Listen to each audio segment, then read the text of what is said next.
Assalamualaikum warahmatullahi wabarakatuh. A'udzu billahi minasyaitonir rajim. Bismillahirrahmanirrahim. Alhamdulillahirabbil alamin wassalatu wassalamu ala sayyidina wa nabiyyina Muhammadin wa ala alihi wa ashabihi ajmain, amma ba'd. Kaum muslimin muslimat yang berbahagia, pada kesempatan ini kita akan melanjutkan lagi pembahasan lebih jauh tentang perkara-perkara yang harus dijaga oleh seorang berpuasa ketika dia sedang berpuasa. Kita akan lebih dalam lagi membahas masalah hal-hal yang tidak membatalkan puasa. Ketika seseorang melakukan aktivitasnya, tentu ada hal-hal yang sangat sulit untuk dijaga, sehingga para ulama fikih berkesimpulan hukumnya tidaklah batal puasanya. Yang pertama, jika ada seseorang berbicara atau seseorang melakukan perjalanan sehingga kemudian debu masuk ke hidungnya atau ke mulutnya, maka semacam ini menurut para ulama fikih tidaklah batal puasanya, dengan alasan karena sangat sulit untuk menjaga dan ini adalah sesuatu yang berat. Debu itu sesuatu yang sulit untuk dihindari ketika seseorang melakukan perjalanan, apalagi di musim kemarau, apalagi di daerah yang cukup berdebu. Itu yang pertama. Yang kedua, hal-hal yang tidak membatalkan puasa lagi adalah jika seseorang menelan ludahnya, air ludah yang masih di dalam mulutnya, maka kemudian dia telan dengan sengaja, maka hal ini tidaklah membatalkan puasa, dengan syarat ludahnya tadi masih murni, belum kecampuran makanan yang ada, tidak ada bekas-bekas makanan yang bercampur ke ludahnya. Maka semacam ini tidaklah batal menelan ludah seseorang. Yang berikutnya, jika seseorang menelan ludah ini, ludahnya dalam keadaan najis, misalkan giginya luka, gusinya berdarah, kemudian ludahnya bercampur dengan darahnya, maka jika dia tidak segera membasuh mulutnya, lantas dia menelan ludah yang bercampur dengan najis tadi, dengan darahnya sendiri, maka ini puasanya batal.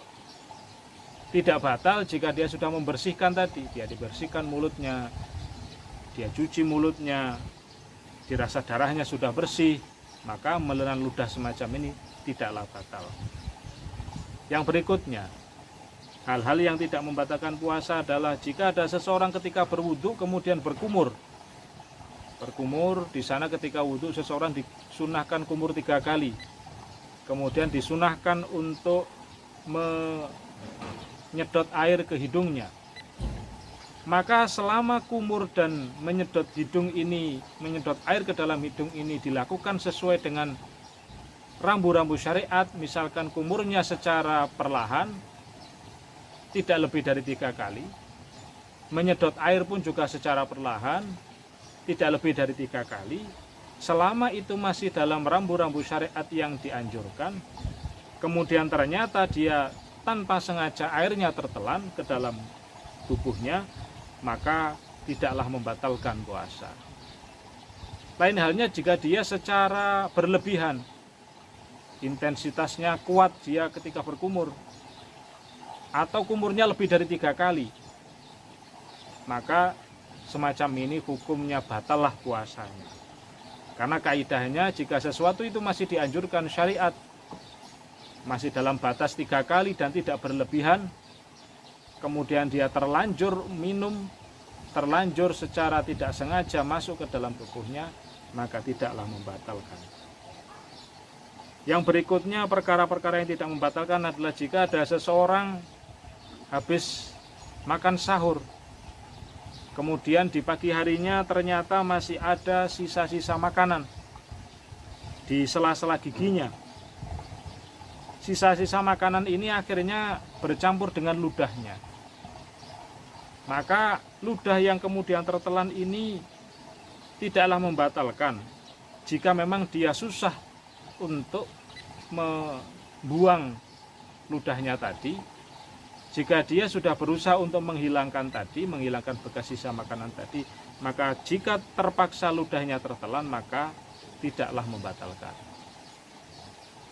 Tidaklah sembrono orang di sini, maka tidak membatalkan puasa.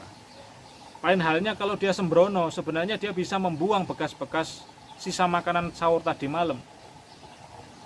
Sebenarnya dia bisa ludahkan, dia buang, ternyata tidak.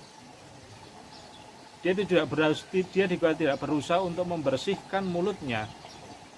Kemudian makanan yang sisa tadi bercampur dengan air ludahnya, kemudian tertelan, maka hukumnya adalah batal puasa.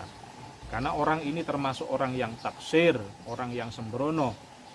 Orang yang sembrono hukumnya tetap dianggap batal puasanya. Yang terakhir, jika ada seseorang dipaksa orang lain, diancam, kalau dia tidak makan atau dia tidak minum, maka akan dia terancam jiwanya, terancam harta bendanya, terancam keluarganya, maka semacam ini tidaklah batal jika dia makan maupun minum. Karena dia termasuk orang yang mukroh, orang yang terpaksa, yang tidak punya pilihan lagi. Sehingga ulama fikih mengatakan tidaklah batal puasanya. Inilah beberapa hal-hal yang sering terjadi di masyarakat yang perlu kita ketahui jawaban hukum fikihnya. Sekian dari kami, semoga bermanfaat. Ihdinas shiratal mustaqim. Assalamualaikum warahmatullahi wabarakatuh.